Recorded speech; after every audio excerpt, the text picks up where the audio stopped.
వాగీసాద్యాస్సు మనసః సర్వార్థానాముపక్రమే యం నత్వా కృతకృత్యా స్యుః తం నమామి గజాననం యం నత్వా కృతకృత్యా స్యుః తం నమామి గజాననం ధ్యాయే హృత్పద్మం మధ్యే సుఖకులపఠితాం శృణ్వతీం శ్యామగాత్రీం న్యస్తైకాంఘ్రిం సరోజే శశిశకలధరాం వల్లకీం వాదయంతీం కల్హారాబద్ధమాలాం విలుళితచులికాం రక్తవస్త్రాం త్రినేత్రాం మాతంగీం భూషితాంగీం మధుమదవివశాం చిత్రకోద్భాసిఫాలాం మాతంగీం భూషితాంగీం మధుమదవివశాం చిత్రకోద్భాసిఫాలాం శ్రీ మహాగణాధిపతయే నమః శ్రీ మహాత్రిపురసుందరియే నమః శ్రీ గురుభ్యో నమః. మన టీవీ ముందు ఆసీనులైనటువంటి శ్రేష్ఠులకు జ్యేష్ఠులకు అంతర్నిహితులై శుభాశీస్సులు అందిస్తున్నటువంటి సమస్త గురుమండలానికి శిరస్సు ఉంచి పాదాభివందనం చేస్తున్నాను.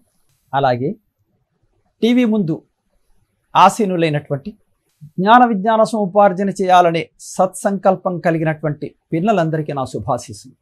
ఈరోజు అనగా 16 నవంబరు 2020 కార్తీక మాస వైశిష్ట్యం గురించి, దాని యొక్క వైభవం గురించి, దాని యొక్క ప్రభావం గురించి మనం తెలుసుకోగలిగేటటువంటి విషయాలలో అసలు కార్తీక మాసం అనేటటువంటిది మనకు ఏ రకంగా మన నిత్య జీవితంలోకి, అది ఈ సంవత్సర కాలంలో జరిగేటటువంటి కార్యక్రమాలలో ఆ మాసానుకుంటే ప్రాశస్త్యం మనకి ఏ రకంగా తెలిసింది, పరంపరానుగతంగా మనకి ఎలా వచ్చింది అన్న విషయాన్ని గురించి మనం కొంచెం క్లుప్తంగా తెలుసుకునే ప్రయత్నం చేద్దాం. ఒకనొక సందర్భంలో ఈ భారతదేశం సమస్తమైనటువంటి పుణ్యక్రియలకు కూడా పుట్టినిల్లు. అందువలన ఆ విధి విధానంలో వెళ్తున్నప్పుడు ఒక చోట అత్యద్భుతమైనటువంటి ఒక మహారణ్యం కనిపించింది.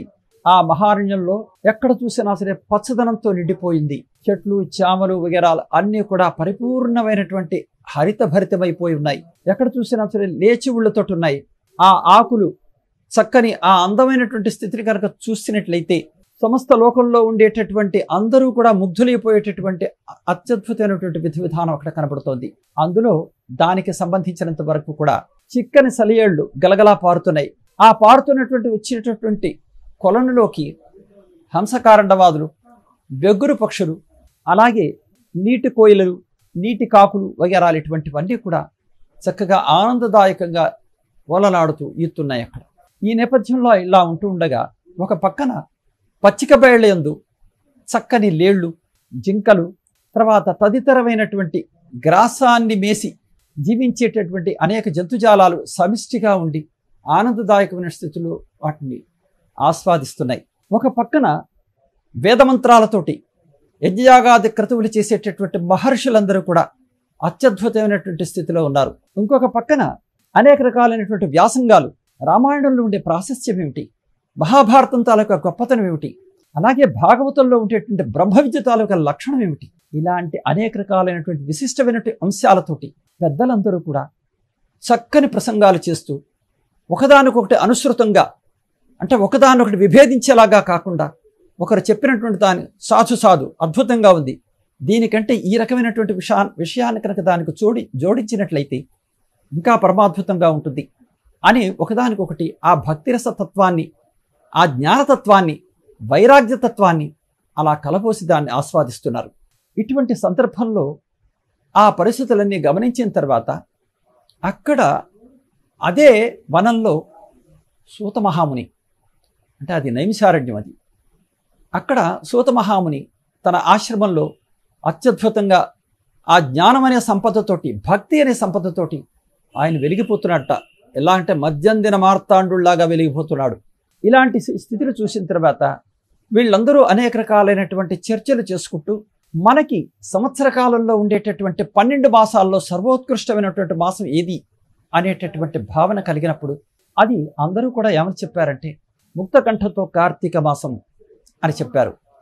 అయితే ఆ కార్తీక మాసంలో ఎందుకు దానికి అంత వైశిష్ట్యం వచ్చింది, ఆ గొప్పతనాన్ని మనం ఎలాగ తెలుసుకోగలుగుతాం అనేటటువంటి విషయాల్ని చర్చ చేసుకుని మహానుభావుడైనటువంటి ఆ వ్యాస భగవానుడు సాక్షాత్ నారాయణమూర్తి యొక్క స్వరూపమైనటువంటి ఆ వ్యాసుని యొక్క శిష్యుడైనటువంటి సూత మహాముని దగ్గర ఈ విషయాలన్నీ కూడా మనం సమగ్రమైన స్వరూపాన్ని తెలుసుకుందాం. కాబట్టి అందరూ దయచేసి భక్తితోటి ఆయన కనుక వేడుకున్నట్లయితే మనకి ఈ విషయాలని ఆయన చెప్తారు అని భావన చేసి వీళ్ళందరూ ఎంతో భక్తి ప్రపత్తులతో వెళ్ళి అంజలి ఘటించి వారికి నమస్కారం చేసి అక్కడ కూర్చొనున్నారు. వెంటనే సూత మహాముని ఆనంద పరవశుడై, ఇంతమంది మహానుభావులు సాక్షాత్తు దేవర్షులతో సమానమైనటువంటి మీరందరూ కూడా ఈ రకమైనటువంటి విధానంలో ఆ ఆశ్రమాన్ని పావనం చేయడం కోసం ఈ రకంగా రావడం అనేది నాకెంతో ముదావహంగా ఉంది. అందువలన మీరు ఏమి అపేక్షించి నా దగ్గరికి వచ్చారో కనుక చెప్తే మీకు ఆ విషయంలో నేను సేవ చేసుకోవడానికి సిద్ధంగా ఉన్నాను అని చెప్పారు. చూడండి, వాగ్జాలం కూడా ఎంత అద్భుతంగా ఉంటుంది. అంటే తెలుసుకోగోరినటువంటి వాడు తక్కువ వాడని, తెలియజెప్పేవాడు ఎక్కువ వాడనేటటువంటి భావనాత్మక స్థితి లేకుండా అందరూ కూడా సత్వవృత్తిని ఆశ్రయించారు. అది చాలా గొప్పదైనటువంటి విషయం. ఇవాళ రోజున మనకున్నటువంటి ఈ సమాజంలో ఒక చిన్న విషయం తెలిస్తే నేనే అంత గొప్పవాడిని, నాకంటే గొప్పవాడి సృష్టిలో లేడు అనేటటువంటి భావనాత్మక జగత్తులో ఉన్నటువంటి లోకం ఇది. అటువంటి దశలో వాళ్ళందరూ ఎంతో వినయ విధేయతలతోటి వచ్చి తెలుసుకోవాలని కోరిస్తే తెలియజెప్పేటటువంటి ఆయన కూడా ఏమని చెప్తున్నారంటే, మీకు నేను ఈ రకమైనటువంటి విధానంలో మీకు తోడ్పడి సేవ చేసుకోగలిగేటటువంటి మహాభాగ్యం నాకు కలుగుతుంది అని చెప్తున్నారు. అయిన తర్వాత వెంటనే వీళ్ళందరూ కూడా వినమ్రులై, స్వామి మనకున్నటువంటి సంవత్సర కాలంలో కూడా 12 మాసాలు చాంద్రమాసాన్ని అనుసరించి వచ్చినట్టు 12 మాసాలు చైత్రాది మాసాలలో కార్తీక మాసం చాలా ప్రశస్తమైనది అనేటటువంటి విధి విధానం ఏదైతే ఉందో లోక విదితమైంది. కానీ దానికి ఎందుకంత ప్రాశస్త్యం వచ్చింది అన్న విషయాన్ని గురించి మేమందరం తెలుసుకోగోరుతున్నాం, దయచేసి అనుగ్రహించండి అని చెప్పారు. అని చెబితే దానికి చాలా సంతుష్టుడైనటువంటి ఆ సూత మహాముని వెంటనే తప్పనిసరిగా నాకు తెలిసినటువంటి విషయాలన్నిటి కూడా మీకు చెబుతాను, ఎందుకంటే పెద్దలు దీన్ని ఆచరించకుండా మన వరకు రాలేదు కాబట్టి ఎవరా పెద్దలు అనేటటువంటి విషయాన్ని కనుక మనం తెలుసుకోగోరినట్లయితే సాక్షాత్తు బ్రహ్మ విష్ణు మహేశ్వరుల యొక్క స్వరూపమైనటువంటి మా సద్గురువులైనటువంటి వ్యాస భగవానులు వశిష్ఠ మహామునికి, వారు వశిష్ఠుల యొక్క పుత్రుడు శక్తి, శక్తి యొక్క పుత్రుడు పరాశరుడు, పరాశరుడు యొక్క పుత్రుడు వ్యాసుడు. అటువంటి మహానుభావుడు ఆ వ్యాస మహానుభావుడు వ్యాస భగవానుడు వారు ఒక సందర్భంలో వీటిలన్నిటినీ గురించి అనేక పురాణాల్లో విశదంగా వివరించి చెప్పడం అనేది సంభవించింది.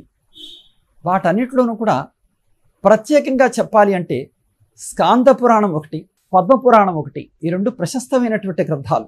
18 పురాణాల్లోనూ ఈ రెండు ఉన్నాయి. కాబట్టి ఈ స్కాంద పురాణాంతర్గతమైనటువంటి విషయాలు అలాగే పద్మపురాణాంతర్గతమైనటువంటి విషయాల గురించి నేను మీకు సాధ్యమైనంత వివరంగా మీకు చెప్పేందుకు కావాల్సిన ప్రయత్నం చేస్తాను. కాబట్టి దీన్ని మీరు గ్రహించి ఆ విషయాలంటే దానికి సంబంధించినటువంటి విధి విధానంగా మీరు అనుసరించండి, అనుసరించి దాని యొక్క పరిపూర్ణమైనటువంటి లబ్ధిని పొందండి అని చెప్పారు. కాబట్టి నేను చెప్పడం వలన కేవలం మీ ఒక్కరికే లబ్ధి కాదు, నాకు కూడా. అంటే కర్త కారయిత చ ప్రేరకశ్చానుమోదక సుకృతే దుష్కృతే చత్వార సౌభాగిన.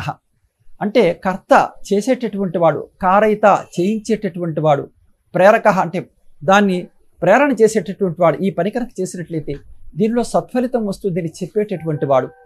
అలాగే అనుమోదకుడు అంటే ఏదైతే మనం చెప్పామో చెప్పినటువంటి విధి విధానాలన్నిటిని కూడా దృష్టిలో ఉంచుకుని దాన్ని అనుసరించి వెళ్ళేటటువంటి వాళ్ళు ఎవరైతే ఉన్నారో వీళ్ళు నలుగురు కూడా ఆ పుణ్యంలో సమానమైన భాగాలు కలిగిగా ఉంటారట. అంటే పుణ్యం పరిపూర్ణంగా నలుగురికి కూడా సంక్రమిస్తుంది. అలాగే పాపకృత్యం చేస్తే ఆ పాపకృత్యం కూడా ఆ నలుగురికి కూడా సంక్రమిస్తుంది.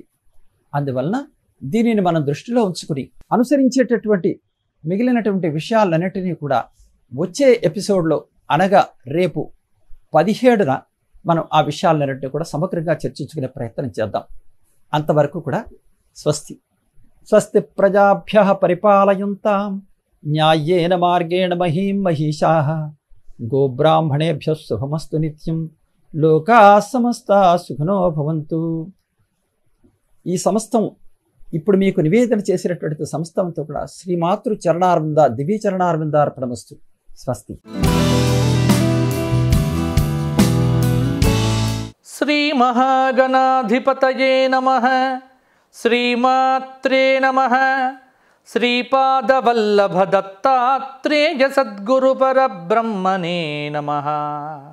శృంగేరి జగద్గురువుల దివ్య చరణాబ్జములకు అనంతకోటి సాష్టాంగ ప్రణామములు సమర్పణం చేస్తూ అస్మత్ గురుచరణారవిందాభ్యాం నమో నమః ధర్మపురి లక్ష్మీ నృసింహ పరబ్రహ్మణే నమో నమః. ప్రేక్షకులందరికీ కార్తీక మాస శుభాకాంక్షలు. దీపావళి కాగానే మరుసటి రోజు కార్తీకం ఆరంభం. అన్ని మాసాల్లో కార్తీకానికి చాలా ప్రాధాన్యం ఉంది. ఏమిటి ఈ కార్తీక వ్రతం? ఈ కార్తీకం యొక్క పరమార్థం ఏమిటి? ఎలా చెయ్యాలి ఈ కార్తీక వ్రతం? ఎన్ని రోజుల వ్రతం ఇది అనేటువంటి విషయాలు, అంటే మీ కార్తీక మాసానికి సంబంధమైనటువంటి విశేషాంశములన్నీ ఒక చోట కూర్చి నేను మీకు అందజేస్తున్నా. కార్తీకం ఎలా ఆచరించాలి, అసలు కార్తీకం యొక్క విశేషం ఏమిటి? కార్తీకం స్నానానికి ముఖ్యం. ఈ నెల రోజుల్లో జలములో గంగ ఉంటుంది అని ధర్మశాస్త్ర వచనం. నూనెలో లక్ష్మి, జలంలో గంగ, ఈ రెండు కార్తీకం నెల రోజులు ఉంటాయట. అందుకే నూనెతో దీపాలు పెట్టడం, నీటితో స్నానం చెయ్యటం, ఇది కార్తీకంలో ప్రధానమైనటువంటివి రెండే రెండు, దీపము, స్నానము. అందుకే కార్తీక స్నానానికి మంత్రం ఉందండి ఒకటి. ఇంట్లో మీరు బాత్రూంలో ఉన్నా కానీ ఇది చెప్పుకోవచ్చు శ్లోకం. నదికి వెళ్తే మంచిది. ప్రస్తుతం కోవిడ్ సమయం కాబట్టి ఎవ్వరూ వెళ్ళకండి, గుంపులు గుంపులుగా తిరక్కండి. పుణ్యం ఏదైనా ఇంట్లోనే సంపాదించండి. అందులో కార్తీకంలో ఎక్కువ కాబోతోంది కాబట్టి ఈ సమయంలో సెకండ్ వేవ్ అని మొదలవుతోంది అని చెప్తున్నారు. కాబట్టి శాస్త్ర నియమాలన్నీ కూడా ఇంట్లో చేసుకోవచ్చు. అంటే గృహ నిర్బంధంలో ఉంటూ ఎలా కార్తీక నియమాలు ఆచరించాలో కూడా నేను మీకు చెబుతున్నాను. చాలా జాగ్రత్తగా వినండి. ఇంట్లో స్నానం చేసేటప్పుడు ఎలా చేయాలి? ఒక శ్లోకం ఉంది. ఏమిటి? కార్తీకేహం కరిష్యామి ప్రాతస్నానం జనార్దన. ఇది నమస్కారం చేస్తూ చెప్పాలి. కార్తీకేహం కరిష్యామి ప్రాతస్నానం జనార్దన ప్రీత్యర్థం తవ దేవేశ దామోదర నమోస్తుతే అని నమస్కారం చేసి స్నానం చేయాలి. ఎప్పుడు కూడా పురుషుడు తలస్నానం చేయాలి. స్త్రీలకు తలస్నానము ప్రతిరోజు లేదు. తలంటుకోవడం అనేది ప్రతిరోజు లేదు స్త్రీకి. పురుషుడికి ప్రతిరోజు తలస్నానమే చెయ్యాలి. ఇది నియమం. బ్రాహ్మణుడైనా, క్షత్రియుడైనా, వైశ్యులైన సర్వవర్ణాల వారికి ఒకటే సూత్రం చెబుతున్నాను. ప్రతి పురుషుడు కూడా రోజు తలస్నానం చేస్తేనే పూజకు అర్హుడవుతాడు. స్త్రీకి మాత్రం అలాంటి నియమాలు లేవు. స్త్రీ ప్రత్యేకంగా శుక్రవారం రోజు కానీ, బుధవారం రోజు కానీ చేయవచ్చు. రజస్వల అయినప్పుడు చేయవచ్చు. కాబట్టి ఇక్కడ స్నానం అయిపోయిన తర్వాత అర్ఘ్యం ఇచ్చేటువంటి మంత్రం ఉంది. వ్రతినః కార్తికే మాసి స్నాతస్య విధివన్ మమ గృహాన అర్ఘ్యం మయా దత్తం ధనుజేంద్ర నిషూదన నిత్య నైమిత్తికే కృష్ణ కార్తికే పాపనాశినే గృహాన అర్ఘ్యం మయా దత్తం రాధయా సహితో హరే. రాధతో కలిసినటువంటి శ్రీకృష్ణుడికి నేను అర్ఘ్యమిస్తున్నాను అన్న భావనతో చక్కగా ఇవ్వాలి. నెల రోజులు ఈ వ్రతం చెయ్యటానికి వీలు లేనటువంటి వారు 3 రోజులైనా చెయ్యొచ్చు కనీసం అని చెప్పారు. యథాశక్తిగా మీరు ఆచరించండి. అలాగే కార్తీక మాసంలో తులసి మాల ధరించడం చాలా మంచిదండి. కార్తీకంలో చేయవలసినటువంటి కొన్ని విషయాలు మీకు చెబుతా. కార్తీక మాసంలో విష్ణువును కమలములతో పూజిస్తే ప్రతిరోజు వాని ఇంట్లో 1,000,000 జన్మల వరకు సిరి ఎప్పుడూ ఉంటుంది అని పద్మపురాణ మహాత్మ్యం చెప్తోంది. తులసీ దళములతో జనార్దన అర్చన చేస్తే అపమృత్యు దోషములు తొలగిపోతాయి. కార్తీక మాసంలో ఉసిరి చెట్టు కింద పితృదేవతలకు పిండ ప్రదానం చేస్తే ముక్తిని పొందుతారు. నారాయణ బలి చేసినంత పుణ్యం వస్తుంది. పెద్ద ఉసిరి గింజలోని ఉన్నటువంటి పప్పును నూరి ఒంటికి పట్టించుకొని చక్కగా ఈ పండ్లను తింటే ఈ మాసమంతా వాడు దామోదరుడికి చాలా ప్రీతిపాత్రుడవుతాడు. ఉసిరి చెట్టు కింద నారాయణుణ్ణి పూజించేటువంటి వాడు అశ్వమేధ యాగం చేసిన ఫలితాన్ని పొందుతాడు. అలాగే కార్తీక వ్రతం చేసేటువంటి వారు కొన్ని వదిలిపెట్టాల్సినవి ఉన్నాయి. ఏమిటి? నల్లని ఆవాలు, కందులు, పప్పు, అంటే ద్విదళాలు అంటే 2గా వస్తాయి కదా, వాటిని ద్విదళము అంటారు. ఇప్పుడు కందిపప్పు అంటే ఈ 2 విడిపోతాయి. మినప్పప్పు, మినప గుండ్లు 2గా విడిపోతే ఏమవుతాయి అంటే ద్విదళములు ఏవైతే ఉన్నాయో ఈ ద్విదళములు కార్తీక మాసంలో తినకూడదు అని. అలాగే పెసరపప్పు కూడా, అంటే పప్పు ధాన్యములకు ఇది మంచి సమయము కాదు. కాబట్టి ఇక్కడ మనకు చూపించారు అనుములు, మినుములు, కందులు, బొబ్బర్లు మొదలైనటువంటివి తినరాదు అనేవి వ్రత నియమం. ఇది అంటే వ్రతంగా చేసేటువంటి వారికి ఇది పాటిస్తే పాటించవచ్చు. అలాగే కార్తీక మాసంలో ప్రతిరోజు దీపదానం చెయ్యాలి, దీపములు పెట్టాలి. కొన్ని పదార్థాలను వర్జించమని చెప్పారు. ఇక కార్తీక మాసంలో నువ్వుల నూనెతో ప్రతిరోజు ఆకాశ దీపం పెడితే, ఇంటి ముందు ఒక స్తంభం పాతి ఆ స్తంభానికి ఒక దీపం కట్టి ప్రతిరోజు సంధ్యాకాల సమయంలో ఆకాశ దీపం కనుక పెడితే రూపం, సౌభాగ్యం, సంపద, తేజస్సు ఇవన్నీ మీకు కలుగుతాయి. దీనిలో కూడా ఒక శాస్త్రం ఏం చెప్పింది, ఒక మేడికర్రను పాతి దాని మీద బద్దలతో అష్టభుజాన్ని చక్రాన్ని నిర్మించి ఆ అష్టభుజాల్లో ధర్ముడు, హరుడు, భూమి, దామోదరుడు, ధర్మరాజు, ప్రజాపతులు, పితృదేవతలు వీరన్నింటినీ కూడా ఆవాహన చేసి ఆ మధ్యలో కాంతి ఉన్నటువంటి దీపాన్ని పెడితే వాడికి సకల దోషాలు తొలగిపోతాయి అని శాస్త్రవచనం. అలా పెట్టడం చాలా మంచిది. అలాగే కార్తీక మాసంలో ఇక ఒక్కొక్క రోజుకు ఒక్కొక్క విశేషం ఉంది. కార్తీక శుక్ల పాడ్యమి, బలిపాడ్యమి, కార్తీక శుక్ల విధియ, యమద్వితీయ, తృతీయ విశేషంగా చెప్తారు, చతుర్థి నాగ చతుర్థి, పంచమి నాగపంచమి. ఈ చతుర్థి, పంచమి ఈ 2 రోజుల్లో కూడా నాగ ఆరాధన, అర్చన, ఉపవాసాదులతో ఉపాసన చేయడం సత్సంతానప్రదం ఈ వ్రతాన్ని చేస్తే. ఇక పంచమి, నాగపంచమి, షష్ఠి, కార్తీక మాసంలో వచ్చే షష్ఠి సుబ్రహ్మణ్య షష్ఠి, స్కంద షష్ఠి అంటాం. సప్తమి భాను సప్తమి, అష్టమి గోపాష్టమి, నవమి మహానవమి, దశమి సర్వపాప దశమి అంటే సమస్త పాపములను తొలగింపజేస్తుంది. ఏకాదశి, కార్తీక శుక్ల ఏకాదశి చాలా గొప్ప ఏకాదశి, ఇది చాలా విశేషమైనటువంటి ఏకాదశి. కార్తీక శుక్లపక్ష ద్వాదశి, చిలుకు ద్వాదశి, ఉత్థాన ఏకాదశి, ఆషాఢ శుక్లపక్ష ఏకాదశి, శయనేకాదశి అంటాం. కార్తీక శుక్లపక్ష ఏకాదశిని ఉత్థాన ఏకాదశిగా చెప్తారు. ద్వాదశి చిలుకు ద్వాదశి, త్రయోదశి సర్వసిద్ధి త్రయోదశి, చతుర్దశి మహాచతుర్దశి, కార్తీక పౌర్ణమి. చూసారా, అన్ని వరుసగా ఒక్కొక్క దానికి ప్రాధాన్యం. ఇదన్నీ ఒక్కొక్కటి చెప్పుకుంటూ పోతే చాలా విశేషాలు ఉన్నాయి. అది ఎప్పుడైనా మరల చూసుకుందాము. ఇప్పుడు ఏమిటి అంటే కార్తీక శుక్ల ఏకాదశి నాడు ఉపవాసం చేసి రేవతి నక్షత్రం లేనటువంటి ద్వాదశి తిథిలో పారాయణం చెయ్యాలి. ద్వాదశి నాడు తప్పకుండా చేయవలసింది ఏమిటి? చిలుకు ద్వాదశి రోజున అంటే తులసీ ధాత్రి కళ్యాణం, ఇది చాలా మంచిది. క్షీరాబ్ధి ద్వాదశి అని చెప్పారు. ఇదం విష్ణు విచక్రమే, ఈ మంత్రంతో విష్ణువును నిద్రలేపి చాతుర్మాస్య వ్రతం చేసినటువంటి వారు స్వామి సమక్షంలోనే దీక్ష విరమించాలి. కాబట్టి చిలుకు ద్వాదశి. అలాగే కార్తీక పౌర్ణమి, ఇక పౌర్ణమికి చాలా విశేషాంశములు ఉన్నాయండి. కృత్తికా నక్షత్రంతో కూడినటువంటి పౌర్ణమి చాలా విశేషమైనటువంటిది. స్నానం కానీ దానం కానీ ఎంతో గొప్పది. ఈ కార్తీక పౌర్ణమి రోజున ఏం చెయ్యాలి? కుమారస్వామిని దర్శించుకోవాలి. గుర్తుపెట్టుకోండి, కార్తీక పౌర్ణమి రోజున కుమారస్వామి దర్శనం చేస్తే సంతానం లేనటి వారికి సంతానం కలుగుతుంది. వివాహం కావాలనుకునేటువంటి వారికి వివాహం అవుతుంది. ఎటువంటి కోరికలున్నా ఆ కోరికలన్నింటినీ స్కందుడు పూర్తి చేస్తాట. ఎందుకంటే కృత్తికా నక్షత్రం కదా, అగ్ని నక్షత్రం కదా, శరవణ భవుడు కాపాడుతాడు మనను. అందుకే కార్తీక పౌర్ణమి రోజున శరవణ భవ అనేటువంటి మంత్రాన్ని ఎక్కువగా జపించండి. కార్తీక పౌర్ణమి సాయంకాలం రోజున మత్స్యావతారం జరిగింది అని పురాణ వచనం. అందుకే అక్షయమైనటువంటి పుణ్యం ఈ రోజున సంపాదించుకోవచ్చు. కార్తీక పౌర్ణమి సాయంత్రమే వృషోత్సర్జనం, ఆబోతును వదలటం, ఇది నక్తం పాటిస్తే చాలా మంచిది. ఇక ఇంకొక కొన్ని విశేషాలు మీకు చెప్పాలి. ఏమిటి అంటే చాలామంది నన్ను ధర్మ సందేహాలు అడుగుతూ ఉంటారు.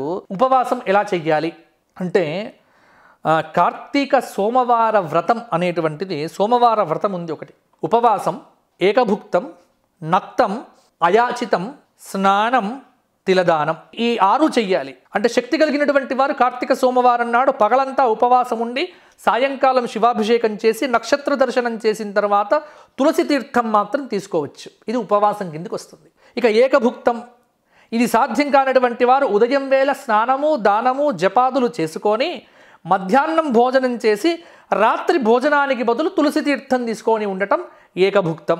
ఇక మూడవది ఏమిటి? నక్తం.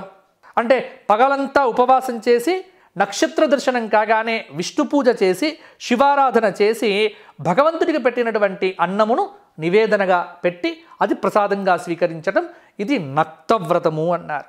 ఇక అయాచితము అన్నారు. అంటే ఆ రోజున ఎవరైనా భోజనానికి పిలుస్తారా అని ఎదురు చూడకుండగా, ఎవరైనా భోజనానికి పిలిస్తే తమంతట తాము ప్రయత్నం చెయ్యకుండగా ఏదైనా భోజనం మీ దగ్గరికి వస్తే తినటము, లేకపోతే ఊరుకోవటము, ఇది అయాచితము అంటారు దీన్ని. ఇక ఐదవది ఏమిటి అంటే స్నానము. నా వల్ల ఇవేవీ కాదయ్యా, ఉపవాసాలు ఇవేవీ కాదు, నాకు తినడం అనేటువంటిది నేను విడిచిపెట్టుకోలేను, నాకు భోజనం కావాలి అని ఎవరైతే, ఉపవాసం అందరికీ శక్తి ఉండదు కదండి, వారు కనీస పక్షంలో స్నానమైనా చెయ్యాలి. ఆ స్నానం కూడా సమంత్రకంగా చెయ్యాలి. సమంత్రక స్నానము దానం చేస్తే చాలు, అది పుణ్యమే అన్నారు. తిలదానము, ఇవేవీ తెలియనటువంటి వారు కార్తీక సోమవారం నాడు 1 కిలో నువ్వులు తీసుకొని వెళ్ళి కొద్దిగా దక్షిణ పెట్టి బ్రాహ్మణుడికి ఇస్తే కనుక ఇదంతా చేసినటువంటి పుణ్యము వస్తుంది అని మనకు పురాణాల్లో చూపించారు. కాబట్టి ఈ పై పద్ధతుల్లో ఏ 6 ఏది చేసినా ఇది కార్తీక సోమవార వ్రతంగా చేయవచ్చు. అలాగే కార్తీక మాసంలో ఇంకొకటి మనం చేయవలసింది ఏమిటి అంటే వనభోజనం. గుర్తుపెట్టుకోండి, వనభోజనం అందరూ కూడా చెయ్యాలి. వనభోజనం కార్తికే సితే వనభోజనమాచరేత్ సయాతి వైష్ణవం ధామ సర్వపాపై ప్రముచ్యతే. కార్తీక మాసంలో చేసేటువంటి వనభోజనం ఏదైతే ఉంటుందో అది విష్ణుధామాన్ని ఇస్తుంది. వనభోజనము అంటే గుర్తుపెట్టుకోండి, అందరూ వెళ్ళి ఏ రెస్టారెంట్లోనూ తినడం కాదు, అందరూ కలిసి ఏ రిసార్ట్స్లోనూ తినడం కాదు. వనభోజనము అంటే చెట్లున్న చోటుకి వెళ్ళాలి, అక్కడ ఉసిరిక చెట్టు ఉండాలి, ఉసిరిక చెట్టుకు పూజ చెయ్యాలి, దీపాలు వెలిగించాలి, విష్ణు సహస్రనామ స్తోత్ర పారాయణం సామూహికంగా జపం చెయ్యాలి, వీలైతే బ్రాహ్మణ సంతర్పణ చెయ్యాలి, అందరూ కలిసి ఆ ఉసిరిక చెట్టు నీడలో భోజనం చేస్తే ఇది వనభోజనం అవుతుంది. ఇది కార్తీక వన సమారాధన అవుతుంది. అంతేకాని ఎక్కడికో వెళ్ళి రెస్టారెంట్లలో కూర్చొని మేము కార్తీక వన సమారాధన చేస్తున్నాం. ఇంకోటి ఇప్పుడు కొత్తగా మొదలైంది ఏమిటి అంటే ఏ కులం వాళ్ళు ఆ కులం వాళ్ళే వెళ్ళటం, అందరం గోకులం వాళ్ళమే. కాబట్టి ఇటువంటివి వద్దు. చేసేటువంటి పద్ధతి ఒక సంప్రదాయబద్ధంగా ఆచరించండి. చక్కగా సమారాధన ఎలా చెయ్యాలి? అందరూ కలిసి విష్ణు సహస్రనామ పారాయణం సామూహికంగా చేసి, అక్కడే వంటలు చేసి, ధాత్రి సమారాధన చేసి, ధాత్రి నారాయణుడికి కళ్యాణం చేసి, ఆ ఉసిరిక చెట్టు నీడలో దానాదులు చేసి, అప్పుడు కలిసి భోజనం చేస్తే ఇది వన సమారాధన అవుతుంది. ఇది చాలా మహాపుణ్యాన్ని ఇస్తుంది. ఇక కార్తీకంలో దీపదానం కూడా చాలా మంచిది. దీపదానం ఎలా చెయ్యాలి? సర్వజ్ఞానప్రదం దీపం సర్వసంపచ్చుభావహం దీపదానం ప్రదాస్యామి శాంతిరస్తు సదా మమ అని చెప్పి దీపదానం చెయ్యాలి. ఇవన్నీ కూడా మనకు కార్తీక పురాణంలో ఉన్నాయి.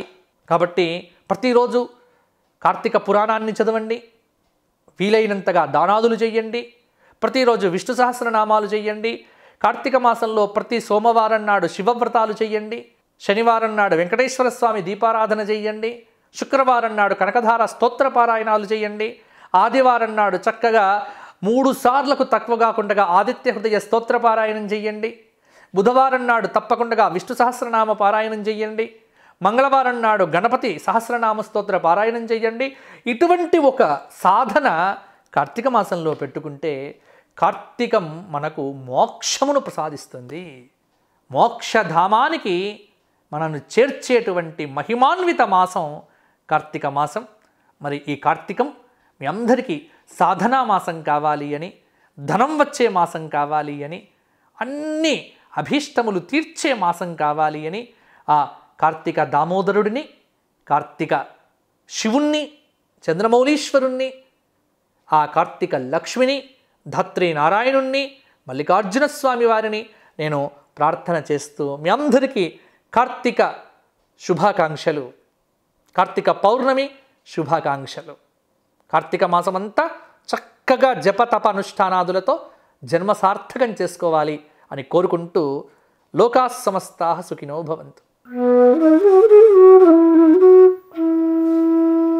16 నవంబర్ 2020 స్వస్తి శ్రీ చాంద్రమాన శార్వరీనామ సంవత్సరం దక్షిణాయనం శరతృతువు కార్తీక మాస శుక్లపక్షం సూర్యోదయం ఉదయం 6:14 సూర్యాస్తమయం సాయంత్రం 5:32 వారం సోమవారం తిథి శుక్ల పాడ్యమి ఉదయం 7:09 వరకు తదుపరి శుక్ల విదియ రాత్రి 4:39 వరకు నక్షత్రం విశాఖ సాయంత్రం 5:16 వరకు తదుపరి జ్యేష్ఠ వర్జ్యం సాయంత్రం 7:25 నుండి రాత్రి 9:11 వరకు తిరిగి వర్జ్యం రాత్రి 8:40 నుండి రాత్రి 10:16 వరకు రాహుకాలం ఉదయం 7:30 నుండి ఉదయం 9 గంటల వరకు దుర్ముహూర్తం మధ్యాహ్నం 12:06 నుండి మధ్యాహ్నం 12:54 వరకు తిరిగి మధ్యాహ్నం 2:23 నుండి మధ్యాహ్నం 3:11 వరకు. ఈరోజు ప్రత్యేకం బలిపాడ్యమి దినం.